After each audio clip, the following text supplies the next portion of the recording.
অনেক দিন কিছু বানানো হয়নি, আর বৃষ্টির যা ওয়েদার, বাড়ির বাইরে তো বেরোনোই যাচ্ছে না। হঠাৎ করে খুঁজে পেলাম সুতোর বাক্সে টোটার ওই যে পিচবোর্ডের পোর্শনটা থাকে। ভাবলাম এটা দিয়ে কি করা যায়। তো আমি দেখলাম আমার কাছে এই ধরনের কিছু ব্লাউজ পিসের টুকরো আছে। তো ভাবলাম এটা দিয়ে একটা কিছু বানানো যাক, কারণ অনেক দিন নিজের হাতের বানিয়ে কিছু পরাই হয়নি। তো সেই অনুযায়ী প্রথমে ওই পিচবোর্ডের পোর্শনটা থেকে দুটো ভাগ ভেঙে নিয়েছিলাম। এরপর দেখলাম ঝুমকা আছে, কটন বিডস আর এই সমস্ত জিনিসগুলো ছিল। তো আগে ঝুমকাটা রেডি করে নিলাম। ঝুমকাটা রেডি করতে বেশ ভালো লাগছিল।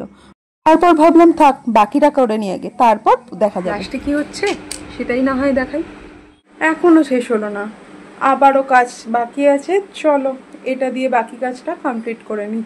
যখন গ্লুগানটা বের করি তখন যে কাজগুলো বাকি পড়ে থাকে সেগুলো আমি সব কমপ্লিট করে নিই। যেমন দেখো, এই দুলটার পিছন দিকটা খুলে গেছে, এই দুলগুলোরও বানিয়েছিলাম কোনো এক সময়, পড়াই হয় না। চলো এগুলোও কমপ্লিট করব, আর তার সাথে এই নতুন যে সেট দুটো বানাচ্ছিলাম সেটাও কমপ্লিট করব। দেখি কেমন লাগে।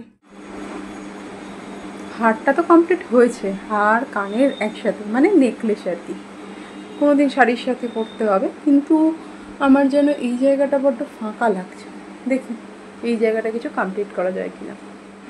দেখো এবার মনে হচ্ছে না কমপ্লিট, আমার তো মনে হচ্ছে কমপ্লিট। কোনো একদিন শাড়ির সাথে এই সেটটা তো আমি অবশ্যই করব। যাই হোক, আমার দুল বানানোটা কেমন লাগলো সেটা জানাতে ভুলো না।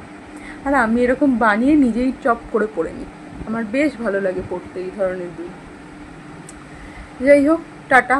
ভিডিওটা ভালো লাগলে পেজটাকে লাইক, শেয়ার, কমেন্ট করো এবং শেয়ার করো, এবং পাশে থেকো ফলো দিয়ে। টাটা।